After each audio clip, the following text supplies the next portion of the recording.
Hi students, welcome to Kingmaker IAS Academy Daily Newspaper Analysis. So in Indian Spaceல headlines வந்து பார்த்தோம் அப்படின்னா Iran Israel வார். So அது வந்து ஆக்சுவலாக வந்து ட்ரம்ப் வந்து மீடியேட் பண்ண தான் வந்து சொல்லியிருந்தாரு. பட் அவங்க வந்து சீஸ்ஃபயர் வயலேஷன் வந்து பார்த்தீங்கன்னா வித்தின் 2 hours வந்து பண்ணியிருக்கிறாங்க. ஸோ நாட்டோ சம்மிட்டுக்கு வந்து யூஎஸ் பிரசிடென்ட் ட்ரம்ப் வந்து அங்கே வந்து பார்த்திங்கன்னா அவங்க அட்டன் பண்ண போகிறாரு. ஸோ அங்கே போகிறதுக்கு முன்னாடி அவர் கொடுத்தது வந்து பார்த்திங்கன்னா ஸ்டேட்மெண்ட் வந்து இஸ்ரேல் ஈரானோட வலாட்டிலிட்டி வந்து ப்ரெடிக்ட் பண்ண முடியல. ஸோ அவங்க சொன்னதை வந்து அவங்க வந்து ஃபாலோ பண்ணல அப்படிங்கிற மாதிரி வந்து அவர் வந்து பேசியிருந்தாரு. ஸோ அதை பற்றி ஹெட்லைன்ஸ் வந்துருக்கு. ஸோ நெக்ஸ்ட் வந்து ஹெட்லைன்ஸ் இன்னைக்கு வந்தது பார்த்தோம் அப்படின்னா June 21 that is June 25 1975 வந்து எமர்ஜென்சி இந்தியாவில் வந்து இன்டர்னல் எமர்ஜென்சி அப்படின்னு வந்து 50 years ஆச்சு. ஸோ அதோட பற்றி வந்து பார்த்தீங்கன்னா ஒரு ஸ்டோரி மாதிரி வந்து இன்ட்ரடக்ஷன் வந்து கொடுத்துருக்காங்க. ஸோ இன்றைக்கி எக்ஸ்பிளைன்லையும் அதே மாதிரி கான்ஸ்டியூஷனலி அந்த இன்டர்னல் எமர்ஜென்சி வந்து இந்தியா வந்து எந்த அளவுக்கு எஃபெக்ட் பண்ணிச்சு, ஃபண்டமெண்டல் ரைட்ஸ், அதே மாதிரி அன்றைக்கி இருந்த பொலிட்டிக்கல் சுச்சுவேஷன், அதை பற்றிலாம் வந்து பார்த்தீங்கன்னா எலாபரேட்டாக வந்து டிஸ்கஸ் பண்ணியிருக்காங்க. ஸோ இதுதான் வந்து ரெண்டுமே ஹெட்லைன்ஸ் வந்து சிம்பிளாக வந்து ஒரு நியூஸாக வந்து வந்துருக்கு. ஸோ நெக்ஸ்ட்டு நம்ம நியூஸ் பேஜ் அப்படிங்கிறது எடுத்தோம் அப்படின்னா இந்தியன் டிஃபென்ஸ் மினிஸ்ட்ரி வந்து பார்த்தோம் அப்படின்னா ஒரு புதுசாக வந்து ப்ரொக்யூர்மெண்ட் மெக்கானிசம் வந்து இன்ட்ரடியூஸ் பண்ணியிருக்காங்க, எமர்ஜென்சி ப்ரொக்யூர்மெண்ட் மெக்கானிசம். ஸோ நம்மளோட லாய்ட்ரிங் மினிஷன்ஸ் தென் கவுண்டர் ட்ரோன் சிஸ்டம்ஸ் இதெல்லாம் வந்து பார்த்திங்கன்னா மினிஸ்ட்ரி ஆஃப் டிஃபென்ஸ் வந்து சீக்கிரமாக நம்ம வந்து ப்ரொக்யூர் பண்ணுறதுக்காக நம்ம என்ன பண்ணியிருக்கோம் அப்படின்னா சீஃப் ஆஃப் டிஃபென்ஸ் ஸ்டாஃப் வந்து நம்ம எமர்ஜென்சி பவர் அப்படிங்கிறது நம்ம கொடுத்துருக்குறோம். ஸோ அதை பற்றி தான் மினிஸ்ட்ரி ஆஃப் டிஃபென்ஸ் வந்து பார்த்தீங்கன்னா நியூஸ் வந்து சொல்லியிருக்காங்க. ஸோ அதாவது நம்ம டிஃபென்ஸ் ப்ரொக்யூர்மெண்ட் பாலிசி வந்து சொல்லுவோம், அது 2020 நம்ம கொண்டு வந்தோம். கார்கில் கமிட்டி தான் வந்து பார்த்திங்கன்னா ஃபஸ்ட்டு இந்தியாவில் இந்த டிஃபென்ஸ் ப்ரொக்யூர்மெண்ட் பாலிசி அப்படிங்கிறத பற்றி சொல்லியிருந்தாங்க. ஸோ அதுக்கப்புறம் 2020 இப்படி ஒரு பாலிசி நம்ம கொண்டு வந்தோம். அதுலேயும் நிறைய வந்து பார்த்திங்கன்னா காம்ப்ளைண்ட் ப்ரொசீஜர், டெக்னிக்கல் கிளிச்சஸ் வந்து இருந்தது. ஸோ அதை வந்து ரெக்டிஃபை பண்ணுறதுக்காக இப்போ ஆர்மியோட operational preparedness, counter terrorism operation, அதே மாதிரி ஆப்ரேஷன் சிந்தூர் இருக்கக்கூடிய இந்த டாக்டிக்கல் டிவைசஸ்லாம் வந்து யூஸ் பண்ணுறது. ஸோ இதெல்லாம் நம்ம வந்து இது பண்ணணும் அப்படின்னா நமக்கு வந்து ஆர்மி, நேவி, ஏர்ஃபோர்ஸ் அப்படிங்கிறபோது வந்து டிலே ஆகுது, ப்ரொசீஜரல் டிலே அப்படிங்கிறது நடக்குது. ஸோ அப்போ aerial vehicles, drones, counter drone இது எல்லாமே நம்ம ஒரு 2000 crore வந்து நம்ம என்ன பண்ணிருக்கோம் அப்படின்னா எமர்ஜென்சி ப்ரொக்யூர்மெண்ட் அப்படிங்கிறது வந்து இப்போ நம்ம வந்து சைன் பண்ணிக்கிறோம். ஸோ நெக்ஸ்ட் வந்து பார்த்தோம் அப்படின்னா அதுலேயும் என்னென்ன கொடுத்துருக்காங்க அப்படின்னா even short range air defence system, then integrated drone detection and integrated system, அதே மாதிரி வந்து பார்த்தீங்கன்னா VTOA, இதே மாதிரி வெர்டிக்கல் டேக் ஆஃப் லேண்டிங் அப்படின்னு சொல்லி சொல்லுவாங்க. இந்த மாதிரி இருக்கக்கூடிய டாக்டிக்கல் வெப்பன்ஸ்லாம் நம்ம ப்ரொக்யூர் பண்ணுறதுக்கு நம்ம எமர்ஜென்சி ப்ரொக்யூர்மெண்ட் மெக்கானிசம் நம்ம வந்து இது பண்ணியிருக்கோம். ஸோ அது மட்டும் இல்லாமல் ஹேமர்னு சொல்லக்கூடிய ஒரு guided missile system, spice bombs, ரீசெண்டாக இப்போ நம்ம இஸ்ரேல் இஷ்யூ வரும்போது கூட டிஸ்கஸ் பண்ணியிருந்தோம். ஸ்பைஸ் பாம்ப்ஸ் அப்படிங்கிறது நம்ம இஸ்ரேல் கிட்ட வந்து வாங்கினது. Then man portable air defence system, ஆர்மியில் யூஸ் பண்ணக்கூடிய T-72, T-90 டேங்க், இதெல்லாம் வந்து இப்போ வந்து பார்த்தோம் அப்படின்னா வெஸ்டர்ன் ஃப்ரண்ட் பாகிஸ்தான் கூடயே நமக்கு வந்து பிரச்சனை இருக்குது. ஈஸ்டர்ன் ஃப்ரண்ட் லடாக்லையும் 2020 அப்புறம் இஷ்யூஸ் இருக்குது. ஸோ இதை ரெக்டிஃபை பண்ணுறதுக்காக தான் நம்ம எமர்ஜென்சி ப்ரொக்யூர்மெண்ட் மெக்கானிசம் அப்படிங்கிறது பண்ணிடுறோம். ஸோ இது ஜென்ரல் ஸ்டடீஸ் பேப்பர் 2 கவர்னன்ஸ் அந்த இதுக்கு வந்து ரொம்ப யூஸ்ஃபுல்லாக இருக்கும். இது எத்திக்ஸ் மாதிரி இருக்கக்கூடிய பேப்பரில் வந்து இது வந்து கேட்பாங்க. ஸோ நெக்ஸ்ட் பார்த்தோம் அப்படின்னா ஷாங்காய் கோஆப்ரேஷன் ஆர்கனைசேஷனோட டிஃபென்ஸ் மினிஸ்டர்ஸ் மீட்டிங், அங்கே வந்து டிஃபென்ஸ் மினிஸ்டர் வந்து பார்த்தீங்கன்னா அவர் வந்து விசிட் பண்ணியிருக்காரு. ஸோ ராஜ்நாத் சிங் அவர் வந்து அங்கே போயிட்டு ஆஃப்டர் இந்த லடாக் இஷ்யூக்கு அப்புறம் இந்தியாவுக்கும் சைனாவுக்கு இருக்கக்கூடிய அந்த பைலேட்டரல் ஃபிக்ஷன், கைலாஸ் மானசரோவர் யாத்ரா, இதை பற்றிலாம் வந்து அவர் டிஸ்கஸ் பண்ணியிருக்கிறாரு.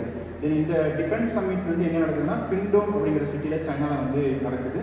ஸோ அதே மாதிரி இப்போது டியான்ஜான் அப்படின்னு சொல்லக்கூடிய சிட்டியில் தான் வந்து பார்த்திங்கன்னா ஹெட் ஆஃப் த மீட்டிங், எஸ்சியோட மீட்டிங் வந்து நடக்குது. நேஷனல் செக்யூரிட்டி அட்வைசர் லெவல் மீட்டிங்கும் வந்து பார்த்திங்கன்னா டே பிஃபோர் எஸ்டே வந்து கண்டக்ட் பண்ணியிருந்தாங்க. ஸோ அங்கே பாருங்கள் சிடிஎஸ்க்கு வந்து பார்த்திங்கன்னா பவரை வந்து இன்க்ரீஸ் பண்ணியிருக்கிறாங்க. இப்போ நம்ம பார்த்த சேம் எமர்ஜென்சி ப்ரொக்யூர்மெண்ட் மெக்கானிசமாக தான் அந்த பவரை வந்து யார் கொடுத்துருக்காங்கன்னா சீஃப் ஆஃப் டிஃபென்ஸ் ஸ்டாஃப் அப்படிங்கிற கொடுத்துருக்காங்க. மல்டிபிள் கிளியரன்ஸ் வந்து போகாமல் உங்களுக்கு சிடிஎஸ் மட்டுமே வந்து பார்த்தீங்கன்னா அந்த கூட டிஃபென்ஸ் செக்ரட்டரிஸ் அவங்க மட்டும் டிசைட் பண்ணி ப்ரொக்யூர்மெண்ட்டை வந்து பார்த்தீங்கன்னா அவங்க வந்து ஃபைனலைஸ் பண்ணலாம் அப்படிங்கிற மாதிரி பவரையும் சிடிஎஸ் வந்து இன்க்ரீஸ் பண்ணியிருக்காங்க. ஸோ இது ரெண்டுமே internal security and also for general studies paper 2 வந்து பார்த்தீங்கன்னா யூஸ்ஃபுல்லாக இருக்கும். ஸோ இது ரெண்டுமே வந்து டிஃபென்ஸ் ரிலேட்டடான ஆர்டிகல். ஸோ நெக்ஸ்ட் வந்து பார்த்தோம் அப்படின்னா இந்த பேஜில் வந்து எமர்ஜென்சி பற்றி மட்டுமே ஸ்பெஷலாக வந்து ஒரு ஆர்டிக்கல் வந்து கொடுத்துருக்குறாங்க, ஜஸ்டிஸ் HR கண்ணா. ஸோ ஏன்னா இவர் தான் வந்து இந்த ஃபேமஸ் ஹெபியஸ் கார்பஸ் கேஸ் அப்படின்னு சொல்லுவாங்க, ADM Jabalpur versus habeas corpus case. So அந்த கேஸில் வந்து லோன் டிசன்ட் ஜட்ஜ் அப்படின்னா அது வந்து HR கண்ணா தான். அது வந்து 5 judge கான்ஸ்டியூஷனல் பெஞ்ச் கேஸ். இது ஆர்டிகல் 21 ரிலேட்டடாக வந்து ஒரு ஜட்ஜ்மெண்ட் தான். அது வந்து ஹெபியஸ் கார்பஸ் அப்படிங்கிறது எமர்ஜென்சி டைமில் நம்ம வந்து அதை அப்ளை பண்ண முடியாது அப்படின்னு தான் இந்த ஜட்ஜ்மெண்ட் வந்து கொடுத்துருந்தாங்க, மெஜாரிட்டி ஜட்ஜ்மெண்ட். பட் ஒரே ஒரு சோல் டிசெண்டர் ஹெச்ஆர் கண்ணா அவர் என்ன சொல்லியிருந்தாருன்னா ஆர்டிகல் 21 வந்து essential part of fundamental right cannot violate அப்படிங்கிற மாதிரி ஒரு ஜட்மெண்ட் கொடுத்துருந்தாரு. ஸோ அதனால் அவருக்கு சீஃப் ஜஸ்டிஸ் ஆஃப் இந்தியா வர வேண்டியது அது வந்து வராமல் போயிடுச்சு. ஸோ அதை பற்றி வந்து எமர்ஜென்சி லெகசி பற்றி ஒரு கொஷின் வரும்போது நமக்கு வந்து பார்த்திங்கன்னா கேட்கலாம். பட் பேப்பர் 2ல் வந்து பார்த்திங்கன்னா இந்த மாதிரி கான்ஸ்டியூஷன் கிரைசிஸ் பற்றிலாம் நமக்கு வந்து கேட்க முடியும். ஸோ அது மட்டும் இல்லாமல் ஒரு மூமெண்ட் இந்தியாவை பொறுத்த வரைக்கும் வந்து பார்த்திங்கன்னா சோசியல் மூமெண்ட்ஸ்னு சொல்லுவோம், என்விரான்மெண்டல் மூமெண்ட்ஸ் அப்படின்னு சொல்லுவோம். அது மாதிரி வந்து பார்த்திங்கன்னா ஒரு பொலிட்டிக்கல் கிரைசிஸ் அப்போ ஒரு ஆன்டி டெமோக்ரஸி ஸ்டேட்டஸ் மாதிரி போயிட்டு இருக்கும்போது 1975ல் ஜேபி மூமெண்ட்னு சொல்லுவாங்க, ஸ்டூடெண்ட் பாலிட்டிக்ஸ். இந்தியா ஃபுல்லாக இருக்கக்கூடிய பீகார், குஜராத், யூபி ஒரு ஸ்டூடெண்ட் மூமெண்ட் அப்படிங்கிறது வந்து வந்தது. ஸோ அதில் பல அப்போசிஷன் பார்ட்டிஸ் சேர்ந்து வந்து பார்த்திங்கன்னா கவர்மெண்ட்டோட எமர்ஜென்சி வந்து அவங்க வந்து அப்போஸ் பண்ணாங்க. ஸோ அதுக்கு பேர் தான் வந்து பார்த்திங்கன்னா ஜெயபிரகாஷ் நாராயணன் ஜேபி மூமெண்ட். இதுலேருந்து தான் இந்தியாவில் வந்து சோசியலிஸ்ட் பார்ட்டிஸ்லாம் வந்து பார்த்திங்கன்னா அவங்க நிறைய ஸ்டேட்ஸ் வந்து பவருக்கு வந்தாங்க. இன்றைக்கி இருக்கக்கூடிய நிறைய various CM of the various states வந்து பார்த்திங்கன்னா அவங்க வந்து சோசியலிஸ்ட் பாலிட்டிக்ஸ் வந்தவங்க தான். Inspired from the JP movement, that is Janata Dal party. எல்லா பார்ட்டியுமே வந்து பார்த்திங்கன்னா இப்போ வந்து power that is coalition government அப்படிங்கிறது வந்து கொடுத்தாங்க. ஸோ அதை பற்றி ஒரு அனாலிசிஸ் வந்து வந்துருக்குது. ஸோ இதெல்லாம் வந்து நீங்கள் வந்து மேபி பேப்பர் 2 அதே மாதிரி வந்து பேப்பர் 1 பேப்பர் 3ல் லேண்ட் ரிஃபார்ம்ஸ், இந்தியாவில் இருக்கக்கூடிய எக்கனாமிக் ரிஃபார்ம்ஸ், பொலிட்டிக்கல் ரிஃபார்ம்ஸ், இந்த மாதிரி இதில் வந்து நீங்கள் வந்து எடுத்துக்கலாம். ஸோ அடுத்து எக்ஸ்பிளைனில் நீங்கள் பார்த்தாலும் இன்றைக்கி வந்து ஃபுல்லாக வந்து எமர்ஜென்சி பற்றி தான் நமக்கு வந்து வந்திருக்கு. ஸோ இதுதான் இந்தியாவில் ஃபஸ்ட் அண்ட் லாஸ்ட் டைம் நம்ம வந்து இன்டர்னல் டிஸ்டர்பன்ஸ் அப்படின்னு சொல்லிட்டு இன்டர்னல் எமர்ஜென்சி அப்படின்னு நம்ம டிக்ளேர் பண்ணுது. ஸோ அப்போ என்ன நடந்தது அப்படின்னா, ஸோ நம்மளுக்கு வந்து சிவில் லிபர்ட்டிஸ் அப்படிங்கிறது சஸ்பெண்ட் பண்ணியிருந்தோம். ப்ரெஸ் ஃப்ரீடம் ஆர்டிகல் 19 அது கிடையாது. ஸோ நிறைய அரெஸ்ட் அப்படிங்கிறது நடந்தது. எலெக்ஷன்ஸ் அப்படிங்கிறது 1.5 years நடக்கவே இல்லை. நிறைய ஸ்டேட் கவர்மெண்ட்டோட ஸ்டேட் அசம்பிளி சஸ்பெண்டட் அனிமேஷன் வந்து வச்சுருந்தோம். ஸோ 1971 நடந்த இந்தியா பாகிஸ்தான் வார், 1973ல் அராப் இஸ்ரேலி வார்னால் நடந்த ஆயில் கிரைசிஸ். ஸோ அதே மாதிரி அந்த டீகேடில் இந்தியாவில் இருந்த கரப்ஷன் இஷ்யூஸ், மிஸ்கவர்னன்ஸ், இது எல்லாமே வந்து பார்த்திங்கன்னா கவர்மெண்ட்னால வந்து இன்டர்னலாக வந்து நிறைய கிரைசிஸ் வந்து ஃபேஸ் பண்ணனால அவங்க வந்து பார்த்திங்கன்னா ஈவன் அவங்களோட ப்ரைம் மினிஸ்டர்ஷிப்கே வந்து ஒரு அலகாபாத் ஹைகோர்ட் கொடுத்த ஜட்மெண்ட்னால என்ன ஆச்சு அப்படின்னா, ஸோ ஒரு சிங்கிள் டேயில் வந்து பார்த்திங்கன்னா எமர்ஜென்சி அப்படிங்கிறது கேபினெட் அப்ரூவலோட வந்து பண்ணியிருந்தாங்க. அப்போ வந்து கான்ஸ்டியூஷன் இருக்கக்கூடிய பவரை ஃபுல்லாக வந்து பார்த்திங்கன்னா அவங்க வந்து எடுக்கிற மாதிரி வந்துருந்தது. இந்தியாவோட ஃபெடரல் ஸ்ட்ரக்சரை ஒரு சிங்கிள் டேல வந்து ஒரு யூனிட்ரி ஒன்றா மாற்றுற மாதிரி தான் அந்த எமர்ஜென்சி வந்து இருந்தது. ஸ்டேட் கவர்மெண்ட்ஸ் எதுவுமே வந்து ஆக்டிவாக இருக்க முடியாது, எல்லாமே பார்லிமெண்ட்டில் மட்டும்தான் உங்களால் ஸ்டேட் லிஸ்ட்டில் வந்து லா கொண்டு வர முடியும். ஸோ அப்படி இருந்தது. அதுக்கப்புறம் வந்து பார்க்குறோம் இந்தியாவில் வந்து நீங்கள் நிறைய வந்து ஆக்ட் இருக்குது, ப்ரிவென்டிவ் டிடென்ஷன் ஆக்ட் அப்படின்னு இருக்குது. ஸோ அது ஒரு ஃபேமஸான act, maintenance of internal security act, MISA act. So அந்த ஆக்ட் வந்து பார்த்திங்கன்னா ஃபுல்லாக வந்து அரெஸ்ட் பண்ணியிருந்தாங்க. நிறைய 1,50,000 பொலிட்டிக்கல் பிரிசனர்ஸை அரெஸ்ட் பண்ணியிருந்தாங்க. ஸோ அந்த ஆக்ட் வந்து பார்த்திங்கன்னா 1980s வந்து ஸ்க்ராப் பண்ணிட்டோம். லைக் கொட்டா act, prevention of terrorism act எல்லாம் ஸ்க்ராப் பண்ண மாதிரி இதையும் நம்ம வந்து ஸ்க்ராப் பண்ணிட்டோம். இந்த ஆக்ட், இந்த எமர்ஜென்சி இருக்கும்போது தான் இந்தியன் கான்ஸ்டியூஷனில் மினி கான்ஸ்டியூஷன் சொல்லக்கூடிய 42nd அமெண்ட்மெண்ட் ஆக்ட் அப்படிங்கிறது நம்ம கொண்டு வந்திருந்தோம். ஸோ அதில் வந்து ஃபுல்லாக வந்து பார்த்திங்க அப்படின்னா நிறைய வந்து நமக்கு வந்து அமெண்ட்மெண்ட்ஸ் அப்படிங்கிறது பண்ணி நிறைய சேஞ்சஸ் அப்படிங்கிறது வந்து பண்ணியிருந்தாங்க. பார்லிமெண்ட்டுக்கு வந்து சுப்ரீம் பவர் அப்படின்ற மாதிரிலாம் இந்த 42nd அமெண்ட்மெண்ட் ஆக்டில் வந்து பண்ணியிருந்தாங்க. எகைன் ஆர்டிகல் 19ல் சில சேஞ்சஸ் வந்து அந்த டைமில் வந்து எமர்ஜென்சி டைமில் வந்து பண்ணியிருந்தாங்க. ஸோ இதில் பண்ண சில எக்ஸ்ட்ரீம் பவர் கொடுத்த அந்த இதையெல்லாம் 1977 அப்புறம் ஒரு கமிட்டி வந்து போட்டு அதை ஸ்டடி பண்ணிவிட்டு 44th அமெண்ட்மெண்ட் ஆக்ட் மூலமாக நம்ம என்ன பண்ணியிருந்தோம்னா அந்த 42nd அமெண்ட்மெண்ட் ஆக்ட்லேருந்து எக்ஸ்ட்ராடனரி பவர்ஸ் எல்லாம் கொஞ்சம் வந்து நம்ம கட்டேட் பண்ணியிருந்தோம். 1976ல் வந்து எலெக்ஷன் நடக்க வேண்டியது, ஏன்னா வந்து 1971ல் ஒரு லோக்சபா எலெக்ஷன் நடந்தது. 5 years கம்ப்ளீட் ஆனது 1976ல். Due to emergency again 1 year வந்து பார்லிமெண்ட்டோட இதை வந்து எக்ஸ்டெண்ட் பண்ணிட்டு 1977 வரைக்கும் வந்து பார்த்தீங்கன்னா எமர்ஜென்சி அப்படிங்கிறது வந்து இருந்தது. ஸோ அதுக்கப்புறம் வந்து பார்த்தோம் அப்படின்னா 44th அமெண்ட்மெண்ட் ஆக்டில் நம்மளுக்கு வந்து இன்டர்னல் டிஸ்டர்பன்ஸ் அப்படிங்கிறத வந்து நம்ம வந்து ரிமூவ் பண்ணிட்டு ஆர்மடு ரெபலியன் அப்படிங்கிற வேர்டை வந்து நம்ம இன்சர்ட் பண்ணியிருந்தோம். ஸோ ஏன்னா இனிமேல் வந்து இன்டர்னல் டிஸ்டர்பன்ஸ் சொல்லிட்டு எமர்ஜென்சியை வந்து மிஸ்யூஸ் பண்ண முடியாதுங்கிறதுக்காக அந்த வேர்டை வந்து நம்ம வந்து சேஞ்ச் பண்ணியிருந்தோம். அதுக்கப்புறம் வந்து ஒரு கவர்மெண்ட் 1977ல் first time India non Congress government, that is coalition government, Janata government.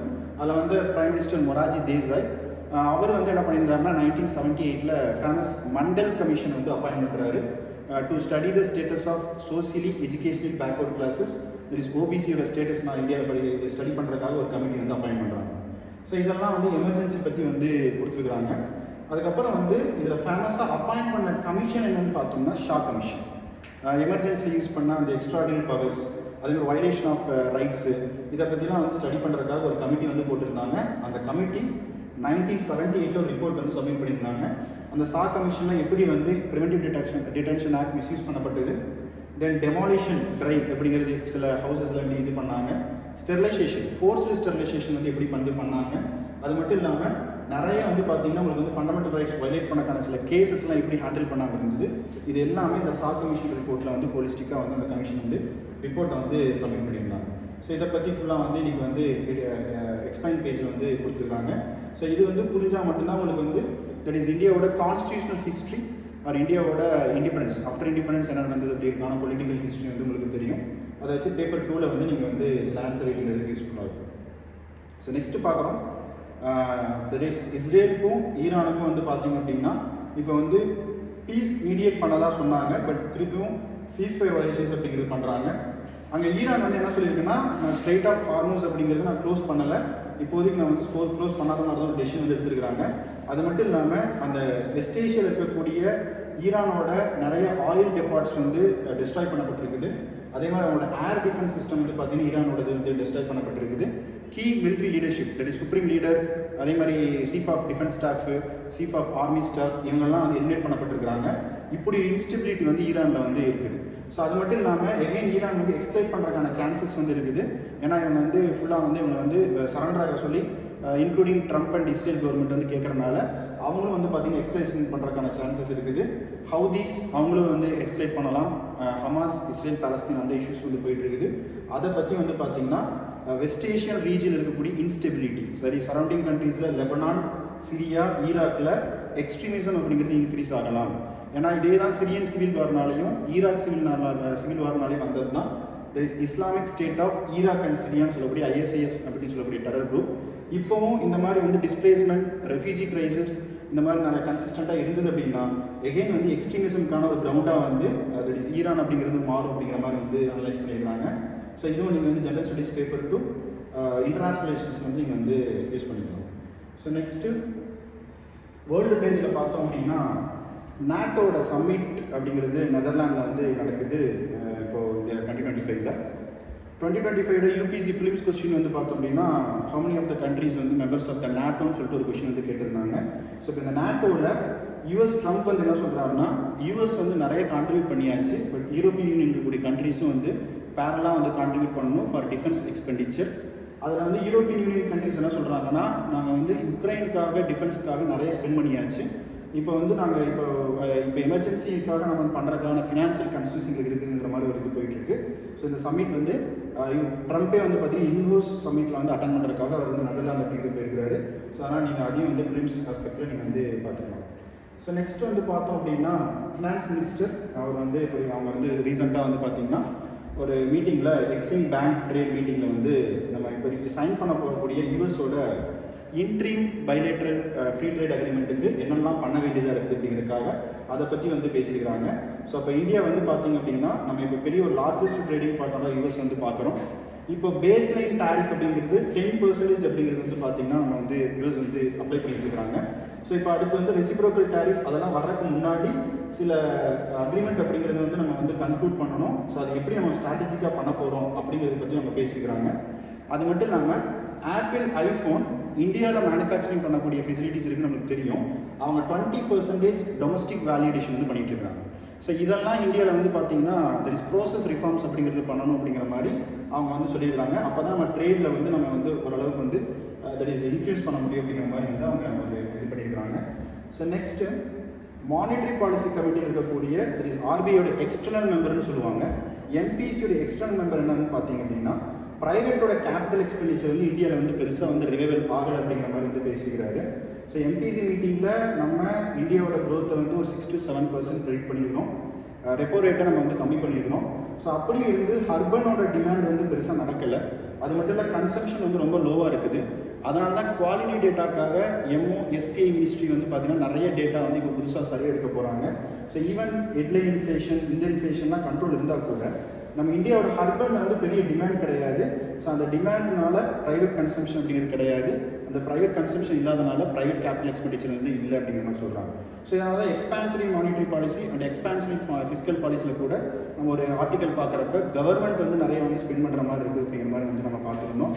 So அதை பற்றி வந்து பார்த்திங்கன்னா இன்றைக்கி வந்து ஆர்பிஐயோட எக்ஸ்டர்னல் மெம்பர் வந்து ஒரு ஜஸ்ட் ஒரு அனாலிசிஸ் மாதிரி வந்து சொல்லியிருக்காங்க. இப்போ ஃபியூச்சரில் வரக்கூடிய தட் இஸ் ஈரான் மாதிரி ஜியோ பொலிட்டிக்கல் டென்ஷன் இதன் மூலமாக இந்தியாவில் oil prices, gold prices, fertiliser prices increase ஆகும், ஹெட்லைன் இன்ஃப்ளேஷன் இன்க்ரீஸ் ஆகலாம், இதனால் ஃபிஸ்கல் டெஃபிஷிட்டும் நம்மளுக்கு வந்து இன்க்ரீஸ் ஆகிறதுக்கான சான்சஸ் இருக்குங்கிற மாதிரி அவர் வந்து ப்ரிடிக்ட் பண்ணியிருக்காரு. ஸோ இதுவும் நீங்கள் வந்து எக்கனாமிக் ஆஸ்பெக்டில் வந்து நீங்கள் வந்து பார்த்துக்கலாம். ஸோ லாஸ்ட்டாக வந்து பார்த்தோம் அப்படின்னா எக்கனாமிக் பேஜில் வந்து NITI கூட CEO வந்து இதே எரால இருக்கிறோம், but India NEET quality data அப்படின்னு வந்து சொல்லியிருக்கிறாரு. ஸோ ஏன்னா இப்போ நம்மளோட இன்ஃப்ராஸ்ட்ரக்சர், டிஜிட்டல் இன்ஃப்ராஸ்ட்ரக்சர் ஒரு பெரிய transformation. Jam, there is Jan Dhan, Aadhaar, mobile, UPI அது நமக்கு தெரியும். இன்றைக்கி இந்தியாவில் வேர்ல்டு பல கண்ட்ரிஸ் வந்து இன்ஸ்பெக்ட் பண்ணியிருக்காங்க. தென் ONDC இதெல்லாம் வந்து நம்ம பண்ணியிருக்கிறோம். இப்போ வந்து நம்ம வந்து இந்தியா வந்து பார்த்திங்கன்னா UPI அப்படிங்கிறது ஒரு பெரிய டிரான்ஸ்ஃபர்மேஷன். UPI அப்படிங்கிறது ஒரு 30 இயர்ஸ்க்கு முன்னாடி இருந்தால் இந்தியாவில் வந்து பார்த்திங்கன்னா இந்த விசா, மாஸ்டர் கார்டு அப்படிங்கிற மாதிரிலாம் நமக்கு தேவைப்பட்டிருக்காது. நம்ம தான் வேர்ல்டில் ஒரு பயணியாக இருந்திருப்போம் இந்த மாதிரி டிஜிட்டல் பெனிட்ரேஷனில். அதை பற்றி அவர் பேசியிருக்கிறாரு. பட் இருந்தாலும் நம்ம வந்து இப்போ சில ஸ்கீம்ஸில் பீப்புளுக்கு வந்து நம்ம நிறைய வந்து DBTயில் வந்து கொண்டு போய் சேர்த்திட்டு இருக்கிறோம். அதில் சம் லீக்கேஜஸ் வந்து இருக்குது. அந்த லீக்கேஜஸ் வந்து பார்த்திங்கன்னா டேட்டா குவாலிட்டி டேட்டா இல்லாதனால தான் நடக்குது அப்படிங்கிற மாதிரி சொல்லியிருக்கிறாரு. ஸோ அதில் பார்த்தோம் அப்படின்னா LPG சப்சிடி இந்த மாதிரி வந்து 95% ட்ரான்ஸ்ஃபர் வந்து சக்ஸஸ்ஃபுல்லாக இருக்குது. பட் சில 5% எரர் வந்து இருக்குது. அப்படி அவர் என்ன சொல்கிறாருன்னா ஜப்பானீஸோட குவாலிட்டி லெவலை ஃபாலோ பண்ணுங்கிறார். எரர் அப்படிங்கிறது 0.001% தான் ஜப்பானீஸோட குவாலிட்டி லெவல். இந்த குவாலிட்டி லெவல் வேணும்னா நமக்கு வந்து டேட்டா வந்து குவாலிட்டியாக இருக்கணும். அப்போ தான் நீங்கள் வந்து டேட்டா ட்ரிவன் கவர்னன்ஸ் நோக்கி வந்து போக முடியுங்கிற மாதிரி NITI CEO வந்து ஒரு பேப்பர் வந்து சப்மிட் பண்ணியிருக்காரு. அந்த பேப்பரோட நேம் டைட்டில் வந்து India's data imperative the pivot towards quality. So quality of data பற்றி அவர் வந்து சொல்லியிருக்கிறாரு. ஸோ இதுவும் நீங்கள் வந்து பார்த்தீங்கன்னா ரிஃபார்ம்ஸ் மாதிரி இருக்கக்கூடிய டாபிக்ஸ் வந்து யூஸ் பண்ணிக்கலாம். ஹிந்துவில் எடிட்டோரில் வந்து பார்த்தோம் அப்படின்னா கோதாவரியோட தட் இஸ் வாட்டர் டிஸ்பியூட் பற்றி வந்து கொடுத்துருக்குறாங்க. கோதாவரியில் தட் இஸ் ஆந்திராவோட ரீஆர்கனைசேஷன் ஆக்டில் வந்து பார்த்தோம் அப்படின்னா கோதாவரி வாட்டர் வந்து ஆந்திரா தெலங்கானாக்கு ஷேர் பண்ணணும் அப்படின்னு இருக்குது. பட் தட் இஸ் பூலாவரம் ப்ராஜெக்ட்னு ஒன்று சொல்கிறோம். கிருஷ்ணா ரிவரையும் நம்ம கோதாவரி ரிவரையும் நம்ம வந்து இன்டர்லிங்க் பண்ணக்கூடியது. அது நேஷனல் ப்ராஜெக்டாக நம்ம டிக்ளேர் பண்ணி 60% ஆஃப் ஃபண்டு வந்து பார்த்திங்கன்னா சென்ட்ரல் கவர்மெண்ட்லேருந்து வர மாதிரி வந்துருக்கு. இப்போ அந்த கோதாவரியோட இன்டர்லிங்கிங் ப்ராஜெக்டோட அது ஒரு அப்ஜெக்டிவ் என்னென்னு பார்த்தீங்கன்னா ஆந்திராவோட ராயலசீமா டிஸ்ட்ரிக்ட் வந்து நம்ம வாட்டரை வந்து கொண்டு போய் சேர்த்துறது. ஆனால் இப்போ வந்து என்ன ஆகுது அப்படின்னா தெலங்கானா கவர்மெண்ட் வந்து என்ன கம்ப்ளைண்ட் பண்ணுறாங்க அப்படின்னா அதாவது எங்களுக்கு ஆஃப் பட்ஜெட்டில் வரக்கூடிய பாரோயிங்ஸ் வந்து சென்ட்ரல் கவர்மெண்ட் வந்து எங்களுக்கு வந்து கொடுக்க மாட்டேங்கிறாங்க. காளீஸ்வரம் ப்ராஜெக்ட் வந்து நாங்கள் டைமில் முடிக்காதனால இந்த மாதிரி வந்து அவங்க டிலே பண்ணுறதா வந்து தெலங்கானா கவர்மெண்ட் வந்து கம்ப்ளைண்ட் பண்ணியிருக்குது. ஸோ அதில் இவங்களுக்கு வந்து ஆந்திராவோட கவர்மெண்ட்டுக்கு வந்து ஆஃப் பட்ஜெட் பாரோயிங்கில் ரிமைனிங் இருக்கக்கூடிய அந்த 80,000 crore இருக்கக்கூடிய ஃபண்டிங் வந்து அவங்க யூட்டிலைஸ் பண்ணுறதுக்கு அவங்களுக்கு அலோவ் பண்ணுறாங்க. பட் தெலங்கானா கவர்மெண்ட்டுக்கு அலோவ் பண்ணுறதுன்னு சொல்லிட்டு ஒரு பொலிட்டிக்கலாக வந்து பார்த்திங்கன்னா ஒரு க்ரைசிஸ் வந்து போயிட்டு இருக்குது. ஸோ இது வந்து ரொம்ப ரொம்ப முக்கியம். இந்தியாவில் இன்டர்லிங்கிங் ப்ராஜெக்ட், ரிவர் வேலி ப்ராஜெக்ட், அதே மாதிரி வந்து பார்த்தோம் அப்படின்னு சொன்னால் நமக்கு வாட்டர் ஸ்கேர்சிட்டி ரீஜன் வந்து எந்த மாதிரி இருக்குது, அங்கே வந்து வாட்டர் யூட்டிலைசேஷன் எப்படி வந்து பண்ண போகிறோம், இதெல்லாம் வந்து இந்தியாவோட வாட்டர் பாலிசியில் வந்து நம்ம வந்து எடுத்துக்க வேண்டிய ஒரு இதாக இருக்குது. ஸோ அதே மாதிரி டெக்ஸ்டைல் கண்டெக்ஸ்டில் ஜென்ரலாக ஒரு ஆர்டிக்கல் வந்து இருக்குது. யூஎஸ் வந்து ஈரானோட நியூக்ளியர் சைட்ஸில் வந்து அட்டாக் பண்ணதில்லை. தட் இஸ் யூஸ் பண்ண அந்த B2 அந்த பாம்பர்ஸ், அதே மாதிரி அந்த அங்கே யூஸ் பண்ண அந்த ஏர்க்ராஃப்ட்டு, அதை பற்றி வந்து பார்த்திங்கன்னா B2 ஸ்டில் பாம்பர் பற்றி ஒரு அனாலிசிஸ் வந்து கொடுத்துருக்குறாங்க. ஸோ இங்கே நம்ம பார்த்த அந்த ஃபர்டோங்கிற சிட்டியில் எப்படி எந்த அளவுக்கு வந்து அந்த டீப் பெனிட்ரேஷன் அப்படிங்கிறது போயிருக்குதா இல்லையா, அதோட என்ன இம்பாக்ட் அப்படிங்கிற மாதிரி வந்து பண்ணிக்கலாம். ஸோ இது ஜென்ரலாக ரைட் பண்ணிக்கலாம், இன்டெப்த்தாக பார்க்க தேவையில்லை. இது வந்து கொஞ்சம் டெக்னிக்கலாக வந்துருக்கக்கூடியது நமக்கு தேவையில்லை. ஸோ இந்தியன் நியூஸ் பேப்பரில் இதுதான் இம்பார்ட்டண்ட்டான ஆர்டிக்கல். ஸோ ரிமைனிங் வந்து நம்ம நாளைக்கு என்ன வருது பார்க்கலாம். தேங்க்யூ.